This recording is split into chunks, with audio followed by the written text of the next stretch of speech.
สบายดีบรรดาทานอยู่บ้านก็ยังใส่หน้ากากอยู่เนาะสบายดีเพื่อนๆหมดทุกคนเฮาบ่อยากเสียเวลาเนาะเพราะว่านัดโมงเป็นโมงว่าซั่นซะข้อนึงสำคัญที่แบบว่าต่างประเทศเขาจะมักเว้าให้หันก็คือคนลาวบ่กงต่อเวลาฉะนั้นเฮาต้องพยายามปรับเปลี่ยนตัวนี้เนาะแล้วต้องเฮ็ดให้เปลี่ยนเป็นให้เป็นนิสัยเนาะถ้าว่านัดโมงใดก็ต้องเป็นโมงนั้นเนาะฉะนั้นพอ2 โมงปุ๊บทุกคนก็ต้องปฏิบัติตามเวลาที่ได้วางไว้ว่าซั่นถ้าเพื่อบ่เป็นการเสียเวลาสำหรับมื้อนี้ต้องขอขอบใจกันหมดเนาะหน้ากากกันฝุ่นกั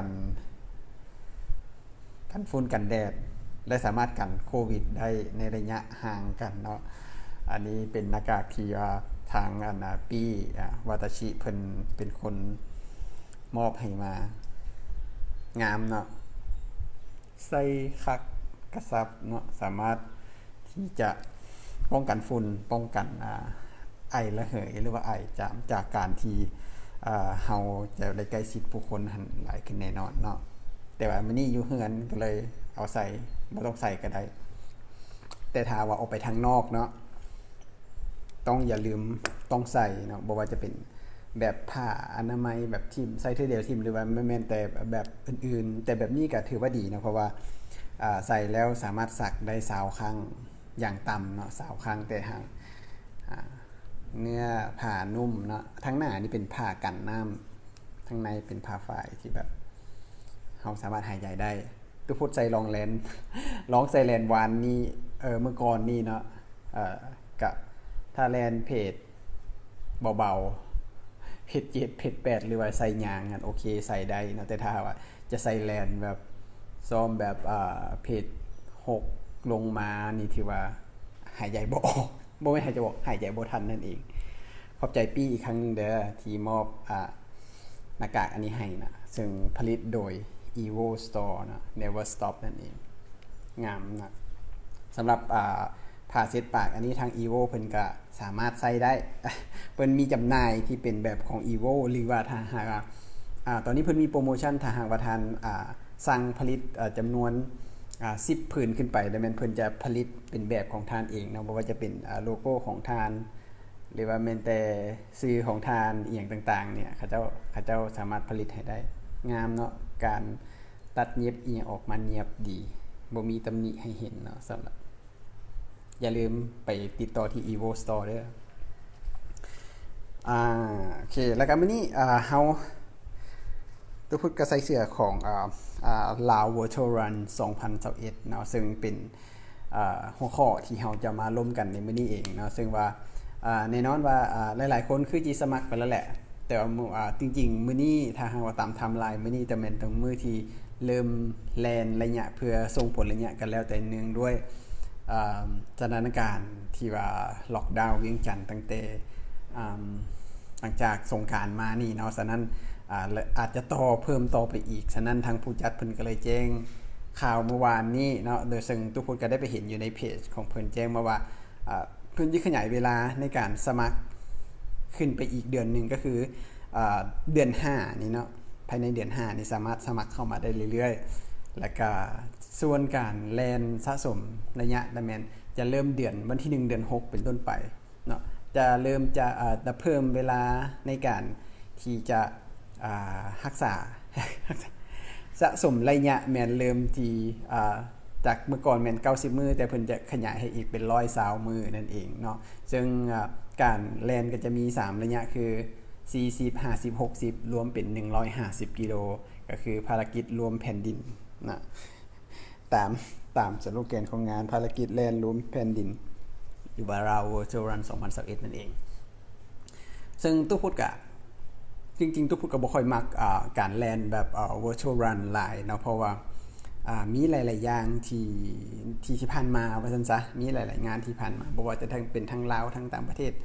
แน่ที่หลายงานที่เป็นแบบ virtual run แล้วเขาจะว่าจังได๋บางทีมีนักแล่นบางกลุ่มบางคนที่ว่าโกงการแล่นโกงผลการแล่นเนาะอาจจะบ่ได้แล่นแท้อาจจะไปขี่รถถีบเอาอาจจะไป ขี่รถจักร หรือว่าฝากโมงให้หมู่แล่นจังซี่เนาะฉะนั้นก็เลยรู้สึกว่าเป็นอีหยังที่แบบบ่ตุพุทธบ่ค่อยจะมักปานใดเพราะว่ามันสามารถโกงกันได้ถึงว่าเพราะว่ามันบ่ได้เป็นสิ่งที่เฮาภูมิใจพอปานใดเพราะว่าถ้าว่าเฮาโกงแล้วมันเกิดว่าเฮาได้หรือบ่ได้จังซั่นหั่นนะแต่ว่างานLao Virtual Run 2021นี่ก็สิ่งที่เฮ็ดให้ทุกพุทธตัดสินใจเข้าร่วมก็คือปล่อยวาง ก็คือปล่อยวางไอ้พวกเรื่องแนวคิดว่าไผสิจบก่อนจบหลังไผแลนซ่าแลนไว้อันนี้ทุกพุทธจะทิ่มไปก่อนเพราะว่าหยังเพราะว่าตั้งแต่ปี2020ที่ผ่านมาเฮาพลาดงานแลนต่างๆที่ว่าจะสามารถจัดแล้วถึกง่ายที่จะจัดแล้วถึกง่ายโดยเฉพาะก็แม่นงานท้ายๆปีที่เฮาได้เห็นผ่านมาก็แม่นในงานของโฟตอนมาราธอนฮาล์ฟมาราธอนตัวนี้ก็ถือว่าบ่ได้เฮ็ดละก็ถือว่าถึกง่ายโดยที่ว่าบ่มีกำหนดเพราะว่าสถานการณ์ทางด้านโควิดนี่ยังบ่ได้จบเทื่อแล้วต้องงานต่อมาก็เป็นงานเวียงจันทน์มาราธอนตัวนั้นทุกพุทธก็ลงคือกันสมัครแต่ว่าก็ถึกง่ายเพราะว่าอันนึงด้วยเหตุโควิดตัวนั้นก็ถือว่าบ่ได้แล่นไปฉะนั้นในปี2021นี่ก็คิดว่าน่าจะยังบ่มีงานแข่งขันอีหยังที่เกิดขึ้นเนาะและฉะนั้นเพื่อแบบเฮ็ดให้เฮาแบบมีกำลังใจที่จะออกมาแล่นออกมาแบบมีเขาว่ามี motivation ในการที่จะเฮ็ดอันใดอันหนึ่งนั่นฉะนั้นว่าเฮาก็เลยทุกคนก็เลยตัดสินใจสมัครลงในงาน Lao Virtual Run 2021ตัวนี้เนาะเว้าเรื่องแนะนำงานแลนก่อนเนาะแนะนำงานแลนตัวนี้ก็ถือว่าสิ่งที่ทางผู้จัดเพิ่นได้เฮ็ดขึ้นมาก็คือก่อนอื่นเฮาอยากจะแนะนำก่อนว่าผู้จัดหันแม่นไผเพราะว่าหลายๆคนเข้าใจผิดคิดว่าแม่นตุพุทธเป็นคนจัดLao Virtual Run 2021บ่ได้แม่นเนาะผู้จัดงานตัวนี้แม่นนักกีฬาคนหนึ่งที่ว่าแบบเขาเจ้าแบบผ่านมาก็แข่งขันมากับหลายๆงานเนาะเราก็อยู่ในคุกคีอยู่ในวงการกีฬาพอสมควรว่าซั่นซะจนเราเห็นที่ไปที่มาอีหยังต่างๆแล้วเรามีความคิดที่อยากจะเฮ็ดอีหยังที่มันพ้นเด่นขึ้นน้อยนึงเนาะบ่อาจจะบ่ถึงขั้นมันเป็นcopy งานของคนอื่นแต่ว่าในแนวคอนเซปต์สิ่งในแนวความคิดที่ทางผู้จัดคนนี้เราอยากจะเห็นขึ้นมาก็คืออยากจะเห็นความสามัคคีหนึ่งอยากเห็นความสามัคคีของนักแลนอันที่สองก็คืออยากจะเห็นถึงเฮาว่าพลังของการแลนของคนเฮานี่มันสิมีแบบใดอันต่อมาก็ที่สำคัญก็แม่นอยากจะเห็นทุกคนมีสุขภาพแข็งแรงเพราะว่าถ้าเฮามีสุขภาพแข็งแรงแล้วเฮาสามารถต่อสู้กับโรคภัยไข้เจ็บได้อย่างต่างๆนี่ก็ถือว่าเป็นอันดีหลายเนาะฉะนั้นทุกคนก็เลยมื้อนี้ก็เลยอยากจะมาแนะนำงานแลนตัวนี้เนาะเฮาสิแนะนำเสื้อก่อนเนาะเสื้อตุพุทธเพิ่นเอาให้มาใส่ก่อนใส่โปรโมทในเบิ่นก่อนตัวนี้ก็จะอาจจะมีหลายๆคนที่ว่าได้ไปแล้วก่อนล่วงหน้าเนาะแต่ว่าสำหรับคนที่สมัครแล้วเพิ่นน่าจะประกาศให้สามารถไปรับได้ในไวๆนี้เนาะเพราะว่าจริงๆกำหนดที่จะรับเสื้อแลนกับe-bib อีหยังต่างๆแม่นจะต้องภายในเดือนนี้เนาะแต่ว่าย้อนว่าคือได้กล่าวว่าเบื้องต้นก็คือเนื่องโดยสถานการณ์โควิดที่ถูกแยกออกไปจังซี่เฮ็ดให้พวกเขาจะตกขยับไปคิดว่าคนที่สมัครและก็สำหรับเงินเรียบร้อยแล้วน่าจะเริ่มได้รับเสื้อแลนภายในกลางเดือนนี้เนาะคาดว่าตามที่เพิ่นบอกมาเนาะขอกินน้ำก่อนเด้อ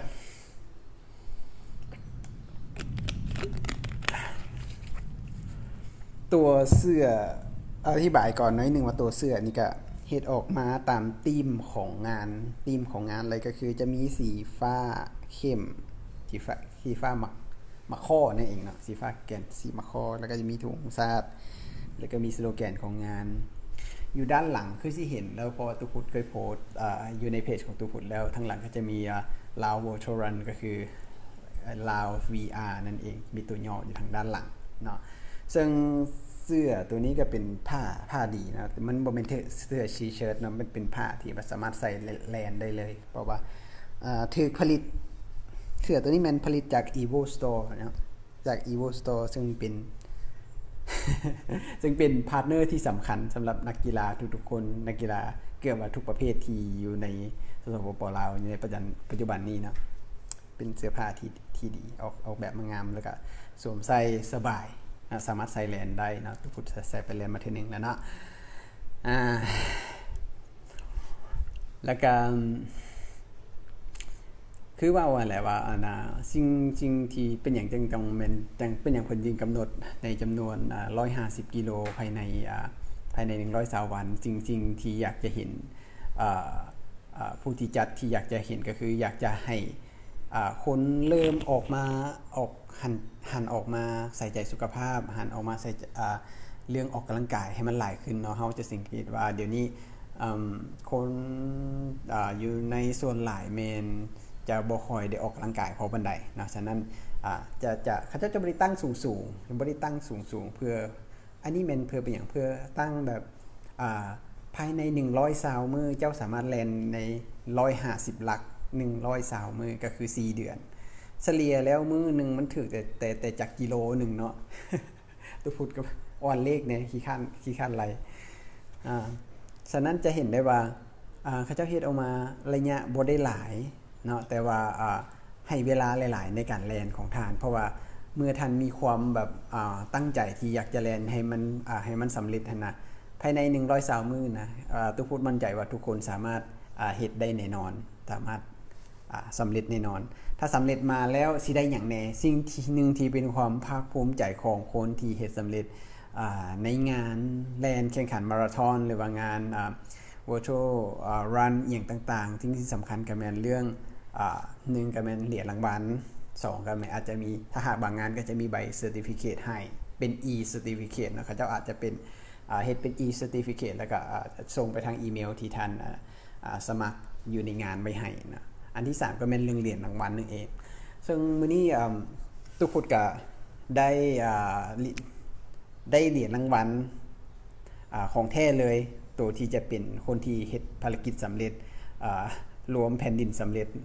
150กิโลแล้วสามารถรับเหรียญนี้ได้ภายในทั้ง3ตัวเลยเนาะซึ่งเฮาจะมาเบิ่งกันนะทั้ง3ตัว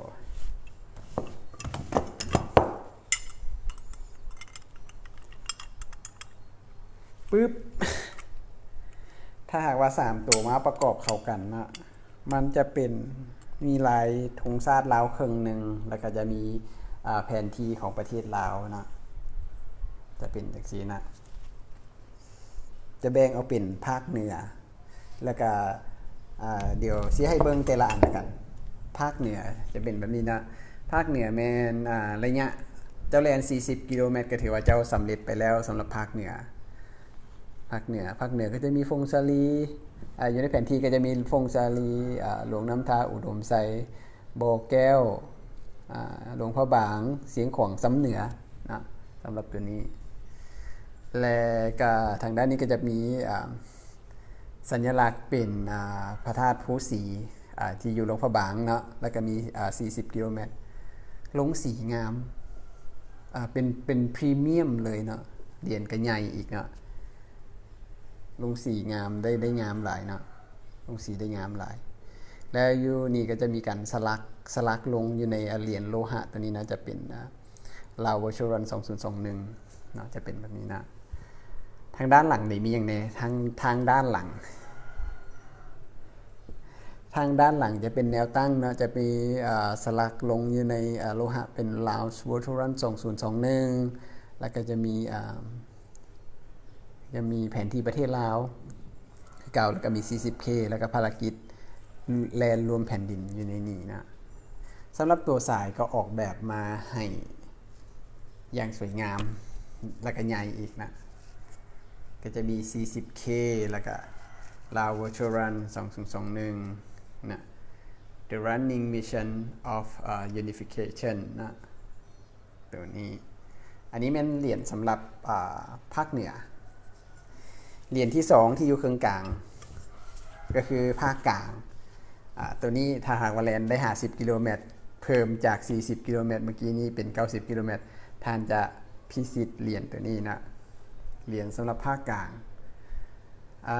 ภาคกลางมีแสงแน่ก็จะมีแข่งเวียงจันทน์นครหลวงเขตพิเศษไซสมบูรณ์นะแล้วก็บุรีคำไซท่าแขกแล้วก็สวรรณเขตนะตามแผนที่เลยวัดสันซะแล้วก็คือเก่าเนาะแต่อยู่นี่ก็จะเป็นเครื่องที่ว่าเป็นกลางเครื่องของกรุงศาสตร์ลาวคือกันเนาะแล้วก็จะมีในส่วนของประตูไซเป็นสัญลักษณ์ของภาคกลางแต่ดีแต่เพิ่นบ่เอาธาตุหลวงนะเพราะว่าธาตุหลวงถึกไส้ไปหลายทุกงานนะแล้วทางฝั่งนี้ก็จะมีการสลักลงลาว Virtual Run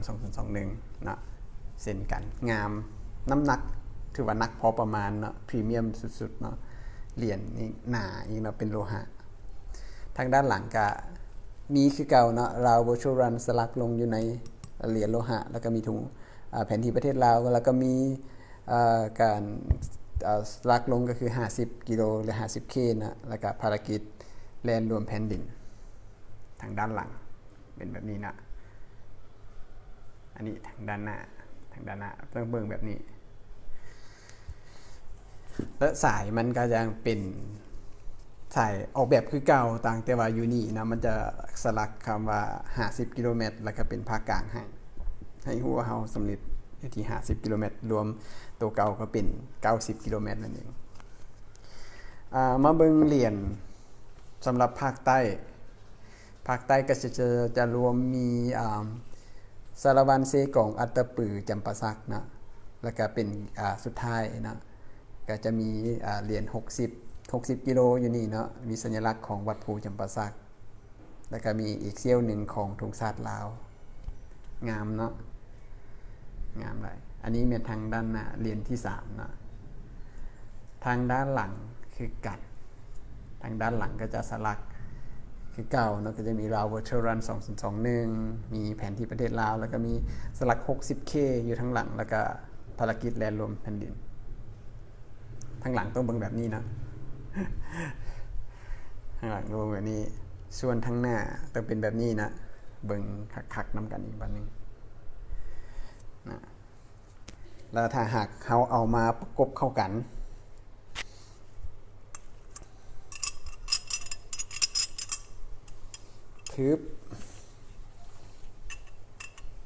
ประกบเข้ากันแบบนี้นะ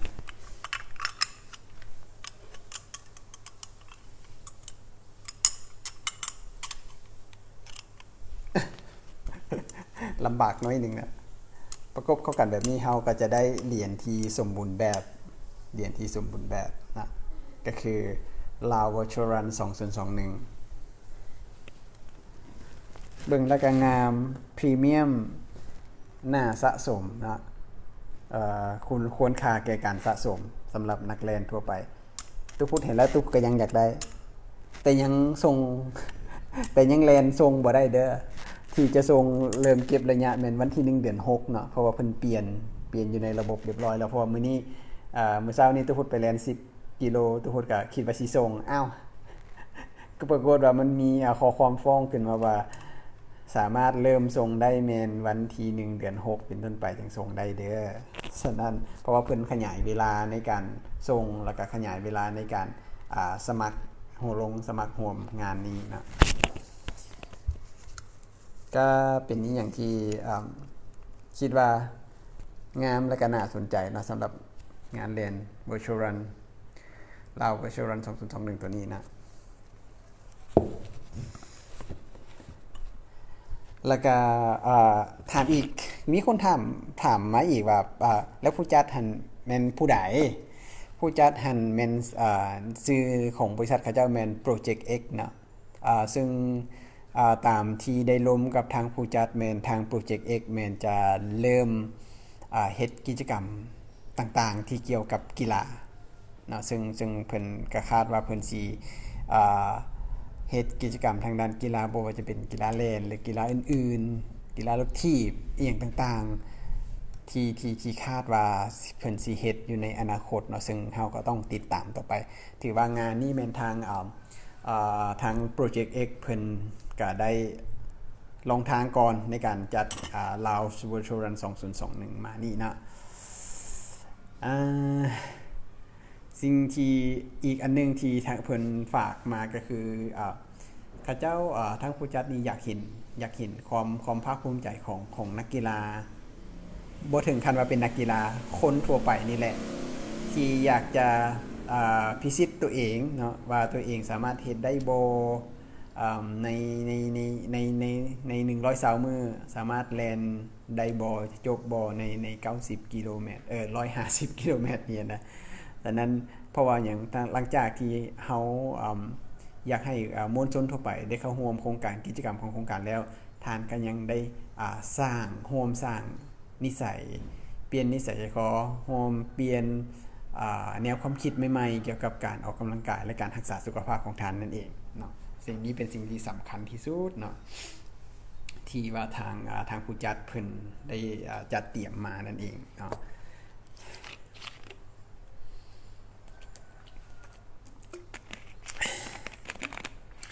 ส่วนว่า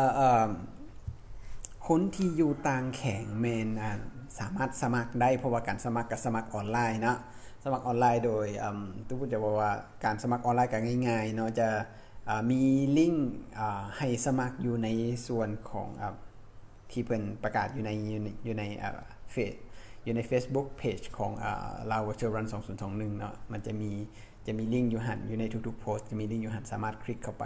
สมัครกันง่ายๆเนาะอาจจะมีชื่อที่อยู่วันเดือนปีเกิดบ้านอยู่ไสบ้านเมืองแข็งแล้วก็ใส่เสื้อเบอร์หยังเนาะขนาดเสื้อจะเป็นเบอร์หยังแล้วก็มีถ้าหากว่าอยู่นครหลวงสามารถไปรับกับเพิ่นได้กับทางโปรเจกต์ X ได้เนาะถ้าหากว่าเป็นนักกีฬาหรือว่าคนที่เข้าร่วมโครงการอยู่ในต่างแข็งให้เขียนรายละเอียดที่อยู่มาหรือว่าอินบ็อกซ์ไปหาทางเพจเขาเจ้าก็ส่งที่อยู่ให้เรียบร้อยเขาเจ้าก็สิไปส่งให้โดยทางขนส่งเนาะแต่เพิ่นฝากเข้ามาว่ามันย้อนว่าอันนี้มันบ่ได้รวมค่าขนส่งฉะนั้นคนที่เพิ่นส่งให้ได้แต่ว่าจะต้องจ่ายค่าขนส่งไปจ่ายอยู่ปลายทางตอนที่จะไปรับเครื่องว่าซั่นซะอันนี้เพิ่นฝากมาเนาะสำหรับมื้อนี้ตุพุทธก็คิดว่ามันก็น่าจะเพียงพอเนาะในส่วนที่ว่ามาแนะนำงานแลน Lao Virtual Run 2021เนาะหลายคนถามมาว่าเฮาสิใช้อีหยังในการส่งผลถ้าหากว่าบ่มีสมาร์ทวอทช์คือจังซี่เนาะคำถามตัวนี้มีขึ้นมาก็สิ่งที่นักเรียนหรือว่าผู้ที่ร่วมโครงการสามารถส่งผลได้เพราะว่าทุกคนมั่นใจว่าทุกมื้อนี้ทุกคนมีสมาร์ทโฟนเนาะพวกสมาร์ทโฟนนี่ให้ดาวน์โหลดแอปที่เพิ่นแนะนำอยู่ในเพจเพิ่นก็จะมีพวกGarmin Strava Fit Run Nike Running Endomondo พวกFit State พวกแอปต่างๆแอปที่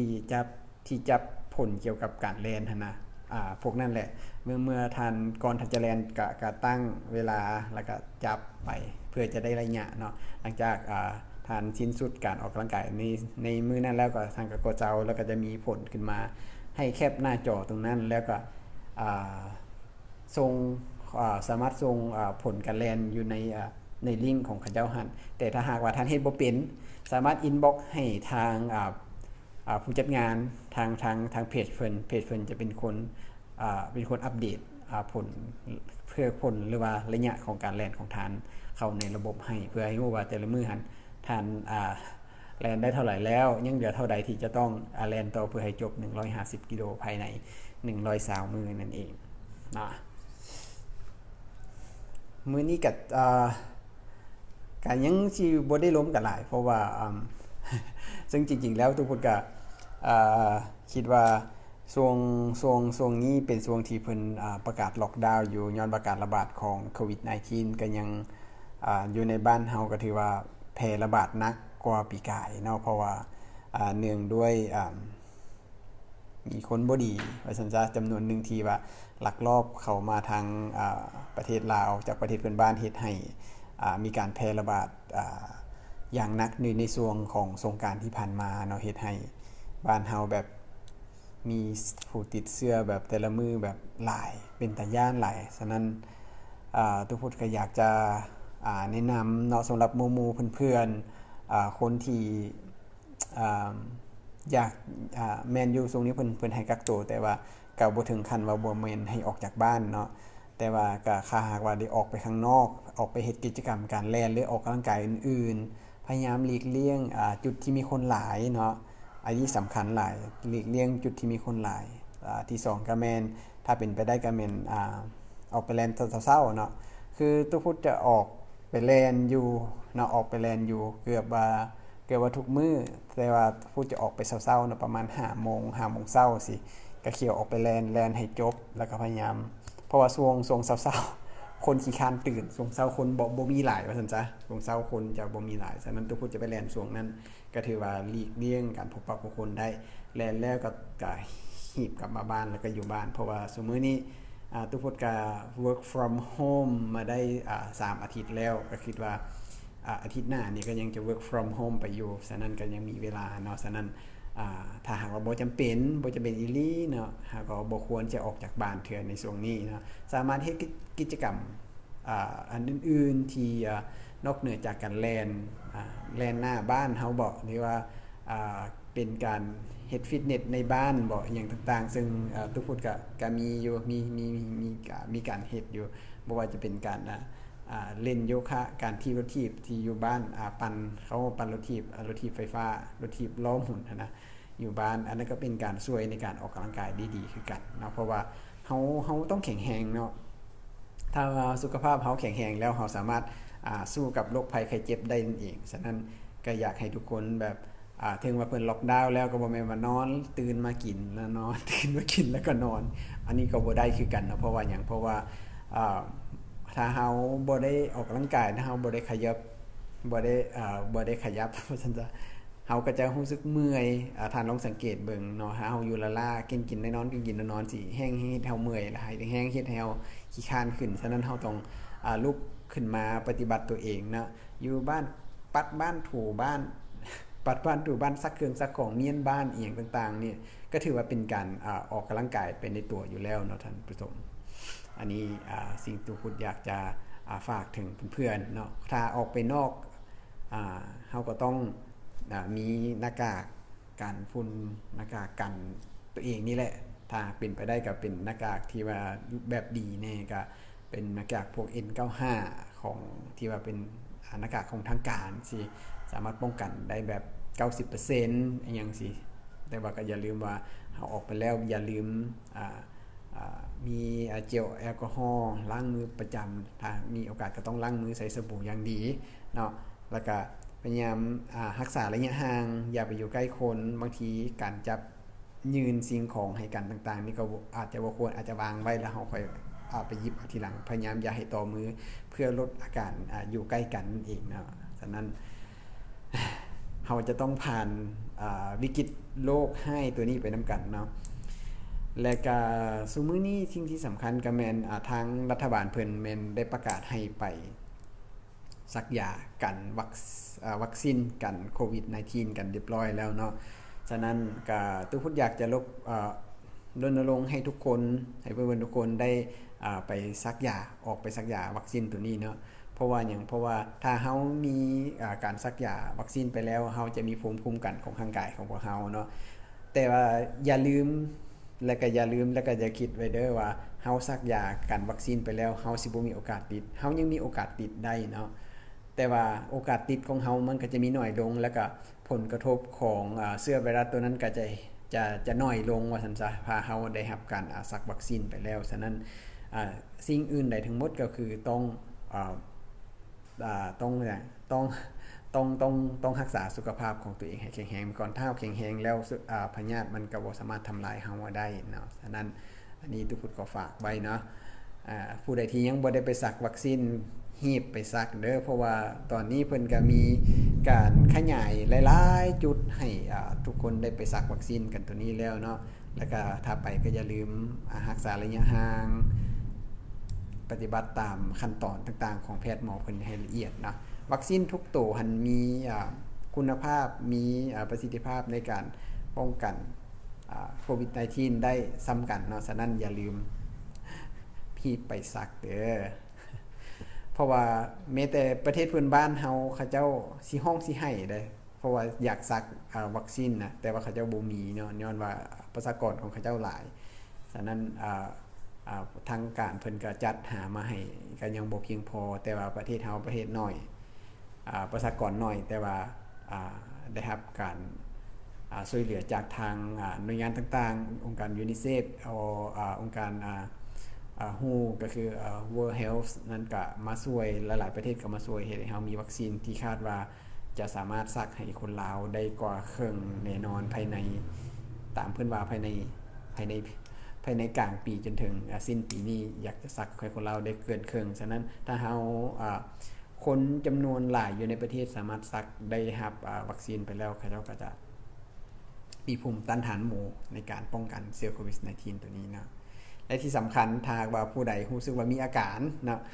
มีอาการ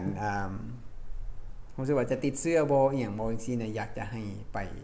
ปกวดเนาะเพราะว่าเพิ่นก็เพิ่มจุดกวดหลายขึ้นแต่ว่าจริงที่ทุกผู้ที่ตามข่าวมานี่อยากจะย้ำก็คือเวลาเฮาไปกวดหาเชื้อโควิดเฮาต้องให้ข้อมูลที่ถูกต้องกับความเป็นจริงตัวอย่างว่าเบอร์โทรศัพท์เฮาที่อยู่บ้านเมืองหอมใดหน่วยใดเฮือนเลขที่เท่าใดอันนี้มันสำคัญเพราะว่าถ้าหากว่าบางคนก็มากวดซื่อๆแล้วก็หนีไปเนาะบัดนี้เห็นเพิ่นประกาศหลายๆว่ามีเท่า ABCD เด้อให้รีบมารายงานตัวย้อนว่าเบอร์โทรศัพท์บ่ที่อยู่บ่อีหยังต่างๆที่เจ้าเขียนอยู่ในฟอร์มเพื่อให้เพิ่นกวดหั่นแม่นเจ้าบ่ได้เขียนความจริงเมื่อเจ้าบ่เขียนความจริงแล้วเขาเจ้ากวดแล้วฮู้ว่าเจ้าติดเชื้อโควิด -19 เขาเจ้าต้องเขียวไปรับเจ้ามาเพื่อรักษาแต่ถ้าเจ้าเขียนข้อมูลที่บ่เป็นความจริงเจ้าออกไปข้างนอกเขาเจ้าก็บ่สามารถติดต่อเจ้ากลับได้แล้วเจ้าบ่ฮู้ว่าตัวเจ้าติดเชื้อแล้วเจ้าก็ไปสืบต่อแพร่เชื้ออันนี้ให้คนอื่นๆให้คนรอบข้างตัวเองให้คนรักแม้แต่ครอบครัวของตัวเองจังซี่ถือว่าเป็นสิ่งที่บ่ดีบ่ควรเป็นอย่างยิ่งเนาะฉะนั้นอยากให้ทุกคนเป็นเจ้าการนำกันในการป้องกันการแพร่ระบาดของเชื้อไวรัสโควิด -19 ตัวนี้เนาะและสำหรับมื้อนี้ตุกพุทธก็อยากจะย้ำอีกเทื่อนึงเนาะเป็นการแนะนำงานแลนของลาว Virtual Run 2021ปล่อยมาหลายแล้วมื้อนี้บ่ได้เบิ่งเด้อว่ามีผู้ใดคอมเมนต์หยังเพราะว่าโทรศัพท์อีกหน่วยนึงบ่เฮ็ดเวียกฉะนั้นก็เลยได้บอดใบอยู่คนเดียวบ่ฮู้ว่าไผคอมเมนต์หยังเด้อบ่ได้ตอบหยังให้เด้อนะสำหรับลาว Virtual Run 2021ก็อยากจะฝากไว้เนาะท่านสามารถสมัครร่วมงานเพิ่นได้เพราะว่ากำหนดระยะของการแล่นก็บ่ได้หลวงหลายเนาะ150กิโลเมตรภายใน120มื้อแล่นมื้อละประมาณ3กิโลครึ่งหา4กิโลทันก็สามารถจบได้เนาะแล้วก็สิ่งที่เป็นเหรียญประจำงานนี้ก็ถือว่าออกแบบมางามแล้วก็เหมาะสมมีคุณค่าแก่การสะสมนะทุกพุทธก็คือสิได้นะทุกพุทธคือสิได้นะแต่ว่าต้องเริ่มส่งผลแม่นวันที่1เดือน6เป็นต้นไปและท่านสามารถสมัครได้นะยังสามารถสมัครได้ตั้งแต่นี้จนฮอดวันที่31เดือน5เนาะสมัครได้แล้วเริ่มวันที่1เดือน6ไปก็ถือว่าเป็นมื้อที่เริ่มแล่นเก็บระยะเพื่อพิสิทธิ์เหรียญทั้ง3ตัวนี้นะอย่าลืมเด้อนะฝอยมาหลายละตุกพุทธกับศิลาไปก่อนแต่ว่ามีนัดกับศักอยู่เพราะว่าศักเราสิมาแชร์ประสบการณ์เกี่ยวกับการกลับคืนมาแลนของเราเพราะว่าศักก็เป็นคนหนึ่งเป็นคนดังคนหนึ่งเนาะที่ศักปงเซลนั่นแหละที่เป็นที่มักฮักในการแลน ตู้พุทธกับซักเคยไปเรียนน้ำกันหลายๆงานเนาะบ่ว่าจะเป็นทางลาวแล้วก็อยู่ทางประเทศเพื่อนบ้านหลายๆงานเนาะพวกเฮาฮู้ว่าพวกเฮามักหักในการเรียนแต่ว่าช่วงหลังๆมาแต่ตั้งแต่ปีกายที่ว่าท้ายปีกายที่ว่าแม่ของซักหันได้มีเกิดอุบัติเหตุน้อยหนึ่งเนาะเพิ่นก็เลยต้องได้เข้ารับการรักษาฉะนั้นซักก็เลยได้หยุดแล่นไปช่วงนึงเพื่อดูแลรักษาแม่แล้วก็ตอนนี้อาการแม่เพิ่นเนี่ยดีขึ้นมาหลายแล้วฉะนั้นก็ดีใจนำเนาะแล้วก็ตอนนี้ซักก็เริ่มมีเวลาว่างที่จะออกมาแล่นคืนฉะนั้นเพิ่นว่าเพิ่นมีเคล็ดลับอีกอย่างต่างๆเหมาะสำหรับคนที่เริ่มแลนหรือว่าคนที่เซาแลนไปแล้วอยากจะกลับแลนใหม่ต้องปฏิบัติตัวจังไดเดี๋ยวจักหน่อยเนาะประมาณบ่าย 3เดี๋ยวเจอกันเนาะซึ่งจะไลฟ์สดผ่านทาง